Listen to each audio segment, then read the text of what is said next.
महिलाओं को तिलक। ग्रंथ संत कहते हैं कि स्त्रियां गर्भ धारण करती हैं, बच्चे को जन्म देने की उनमें कुदरती योग्यता है और मासिक संबंधी परेशानियां भी उन्हें होती हैं। तो स्त्रियों का मन और प्राण अधिष्ठान मणिपुर केंद्र में उनका चिंतन ज्यादा रहता है। इससे पुरुषों की अपेक्षा माइयों में श्रद्धा का सद्गुण ज्यादा होता है। संशय व भय भी ज्यादा रहता है, क्योंकि वो स्वाधिष्ठान मणिपुर मूलाधार में उनकी स्थिति होती है, मन की, विचार की, चिंतन की। एक जरा सा चूहा पसार हुआ तो हड़बड़ा जाती है, डर जाती है पुरुषों की अपेक्षा ज्यादा। हाय मैं तो डर गई, मैं तो मर गई, ए दैया रे। स्वाधिष्ठान और मणिपुर केंद्र में भय भावना आदि की अधिकता होती है।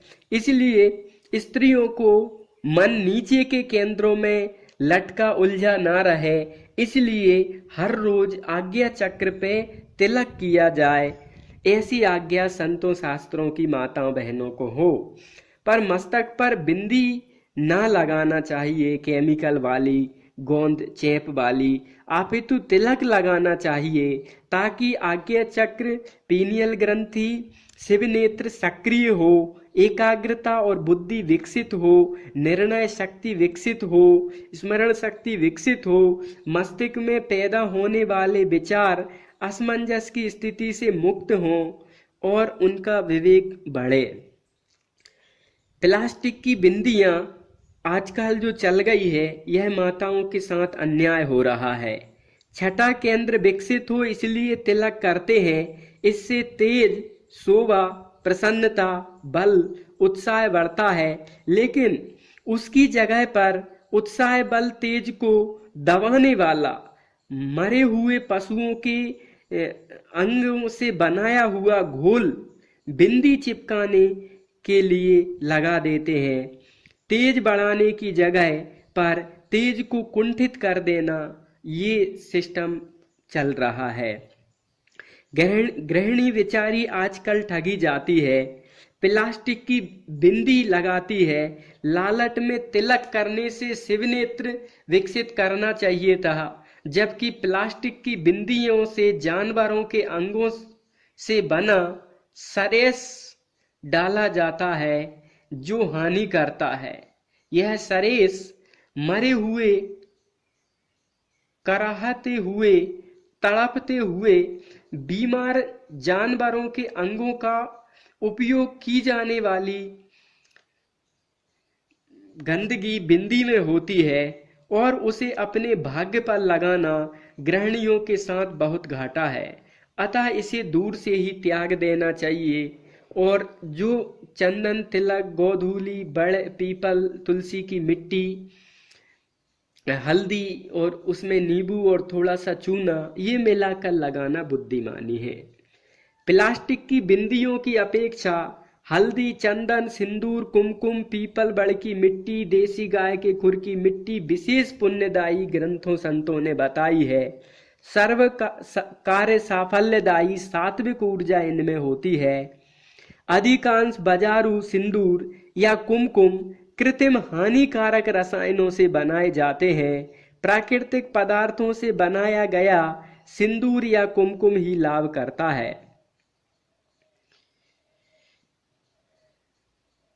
जो प्लास्टिक की बिंदी न लगाएं, ऐसी देवियों को धन्यवाद है।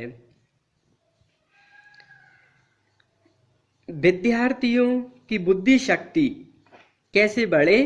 भ्रू मध्य को अनामिका उंगली से रगड़ते हुए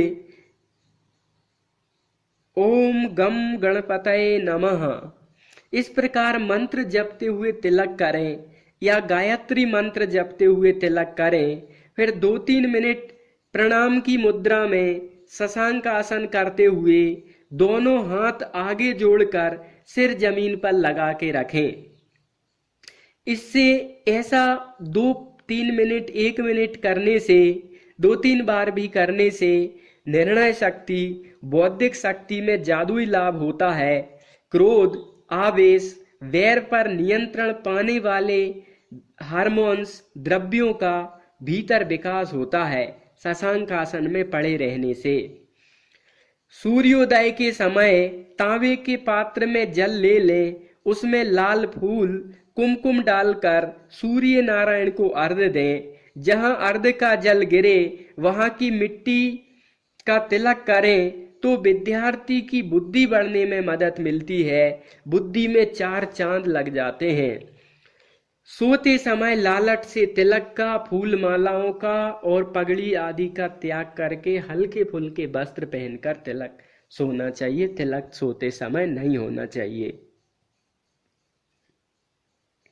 गुरुजनों का सम्मान। हमारे ग्रंथ कहते हैं, अभिवादन शीलस्य नित्यम वृद्धोपसेविना चत्वारि तस्य वर्धन्ते आयुर्विद्या यशो बलम। जो पुरुष नित्य बड़ों को, गुरुजनों को प्रणाम करता है, उनकी सेवा करता है, उसकी आयु, बुद्धि, यश और बल चारों बढ़ते हैं। बड़े बुजुर्गों का, माता पिता का सम्मान करने से, उनका मार्गदर्शन करने से अपना जीवन उन्नत होता है। भगवान राम जी अपने माता पिता का सम्मान करते थे। रोज सुबह उठकर अपने गुरुदेव माता पिता को प्रणाम करते थे। कई संतों महापुरुषों के जीवन में भी ऐसा देखने पढ़ने में आता है। रामायण भी कहती है, प्रातः काल उठ के रघुनाथा, मातु पिता गुरु ना वही माथा। राम जी कौशल्या माँ को, दशरथ जी को, सुमित्रा माँ को प्रणाम करते हैं, कैकेयी के चरणों में मत्था टेकते हैं, फिर गुरु जी को मत्था टेकते हैं और गुरु जी मानते हैं कि अगर सत्संग के समय सुबह सुबह हम नहीं गए तो राम जी यहाँ मत्था टेकने आएंगे, तो वशिष्ठ जी महाराज राम जी को कष्ट ना हो, बालक हैं, आश्रम दूर हैं, यहाँ तक आएंगे और हमें तो सत्संग करने जाना ही है। ऐसा सोचकर करुणा बस स्वयं वशिष्ठ जी प्रातः काल राम दरबार में, राज नगरी में आ जाता करते थे। साष्टांग दंडवत प्रणाम किस लिए?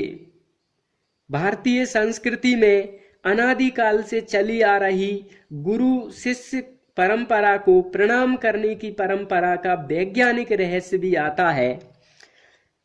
विदेश के बड़े बड़े विद्वान और वैज्ञानिक भारत में प्रचलित गुरु शिष्य के साष्टांग दंडवत प्रणाम की प्रथा को पहले ना समझ पाते थे कि भारत में ऐसी प्रथा क्यों है। अब बड़े बड़े प्रयोगों से उनकी समझ में आ रहा है कि यह सब युक्ति युक्त है। इस श्रद्धा भाव से किए हुए प्रणाम आदि के द्वारा ही शिष्य गुरु से लाभ ले सकता है, अन्यथा आध्यात्मिक उत्थान के मार्ग पर वह कोरा रह जाएगा, वह पीछे रह जाएगा।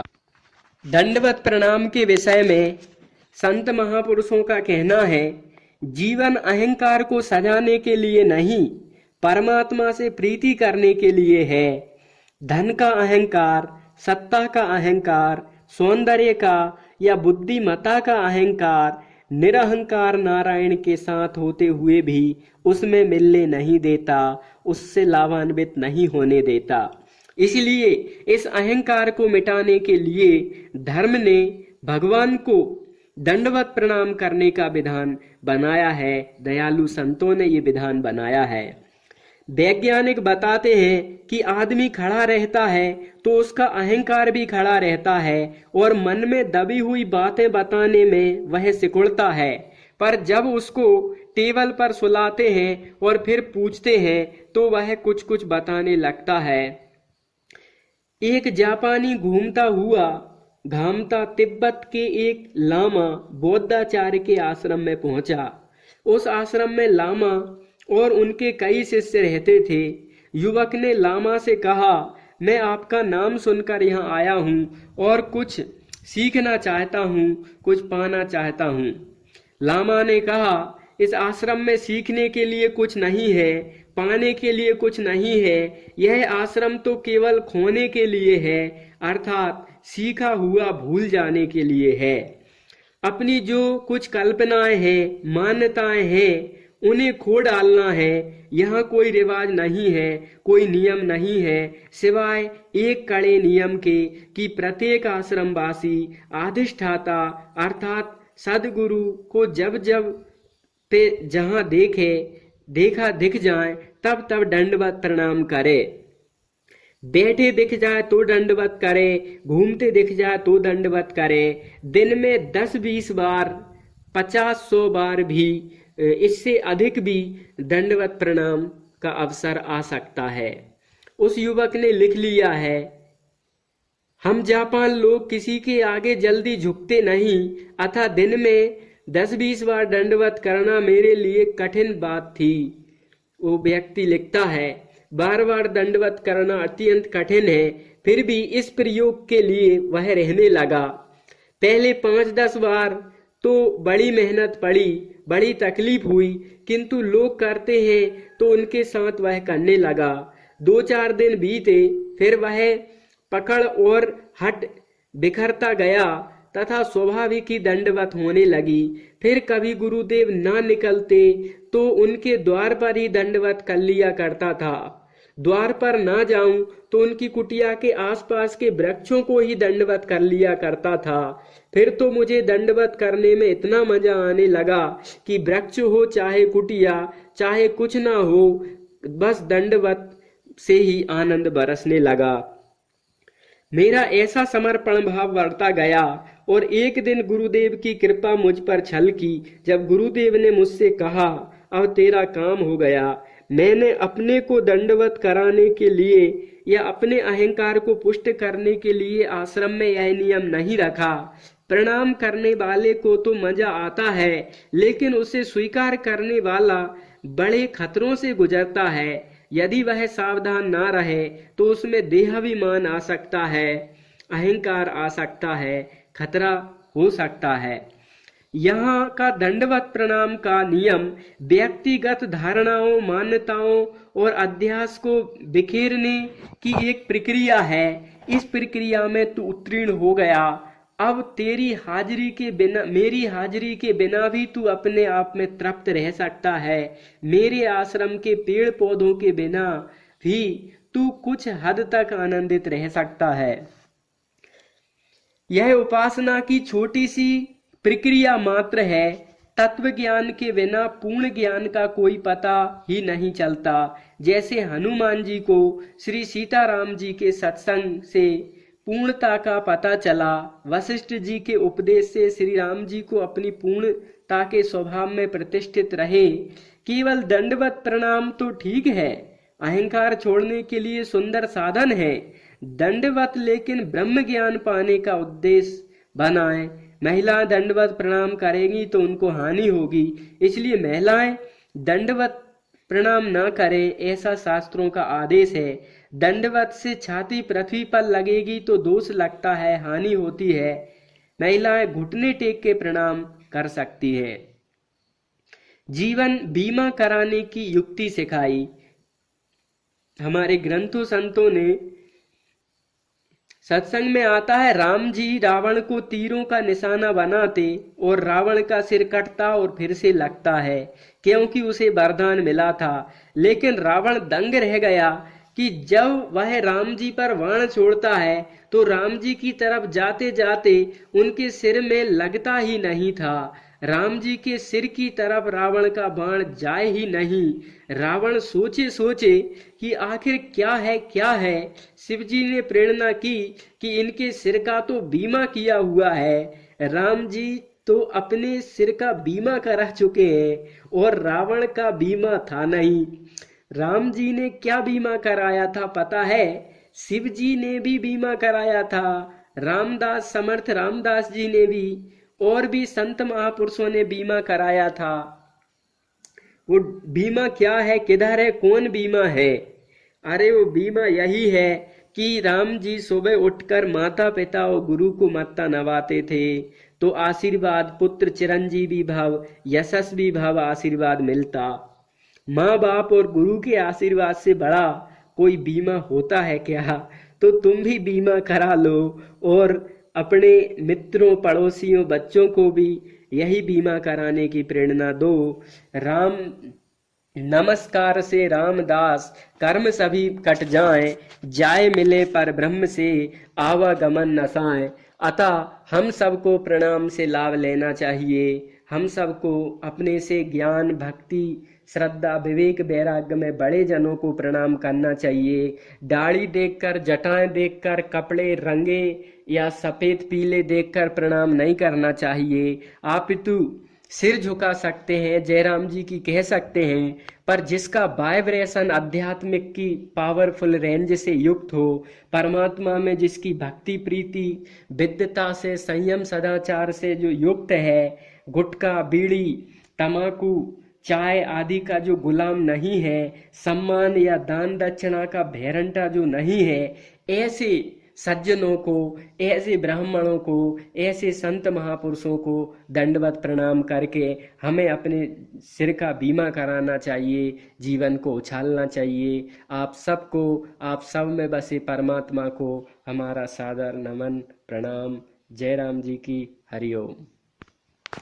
हरिओम ब्रह्मचारी, हरिओम बाबा विदिशा मध्य प्रदेश द्वारा यह सत्संग की सार बातें, संत महापुरुषों का अनुभव आप सबकी सेवा में सादर समर्पित है। ओम।